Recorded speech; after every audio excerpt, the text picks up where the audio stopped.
संध्याकाळी फक्त फार्म हाऊसवर बसणं असं चालणार नाही. मी काय तुमच्यासारखे कार्यकर्त्यांच्या बायका गावी पाठवून कार्यकर्त्यांच्या बायकांबरोबर मी काय मीटिंग घेतो का? आज आपण फक्त आणि फक्त राजू वाडेकर यांनी उठवलेला आवाज की अनाधिकृत होल्डिंग अंबरनाथ शहरात आहे, 5 कोटी रुपये दंड त्या होल्डिंगचा लावलेला आहे. असं असताना ते होल्डिंग काढले जात नाहीत. आपला गटनेता काही बोलत नाही, आपले नगरसेवक काही बोलत नाहीत, आपले आमदार साहेब तर त्यांच्याविषयी मला काही बोलायचं नाही. लांडगे साहेबांसमोर त्यांना मी वैयक्तिक एकदा भेटल्यावर सांगेन काय चाललंय अंबरनाथ शहरामध्ये.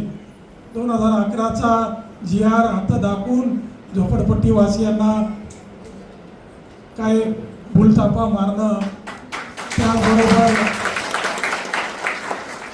आमच्या हाऊसिंग बोर्डचे 192 लोक, त्यातले 20 तर मेले बिचारे, अजूनही बेघर आहेत, त्यांना भाडं सुद्धा मिळत नाही.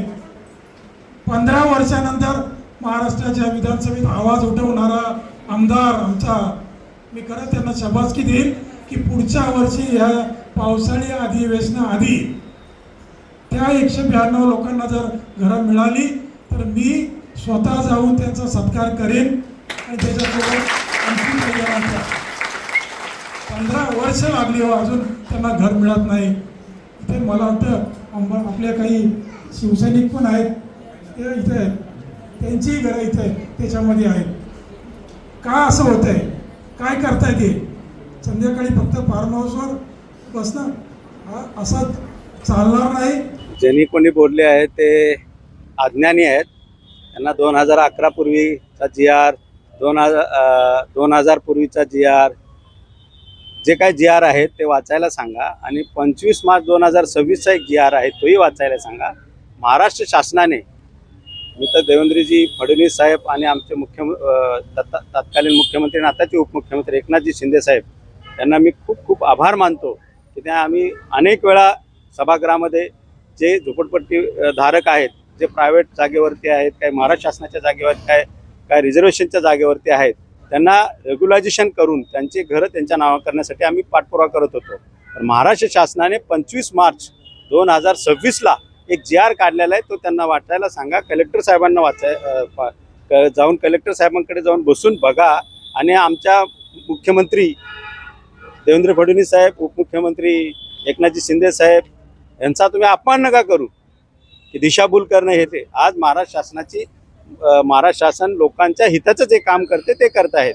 राहिलं म्हाडाचे घराचं आहे, हा म्हाडाच्या घराचा जे काही प्रश्न आहे गेल्या अनेक वर्षापासून मी मांडतो आहे.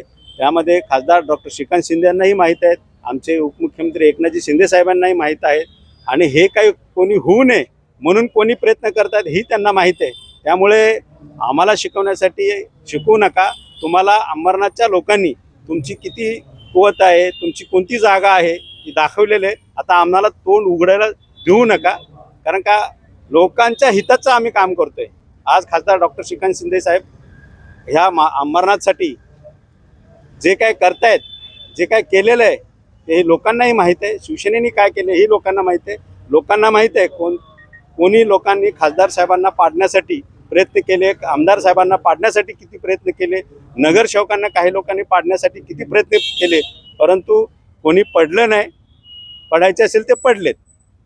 पण साहेब 15 वर्षानंतर एक हा 15 वर्षामध्ये 15 वर्ष नाही, 2012 पासून हाऊसिंग बोर्डाचा प्रश्न आहे.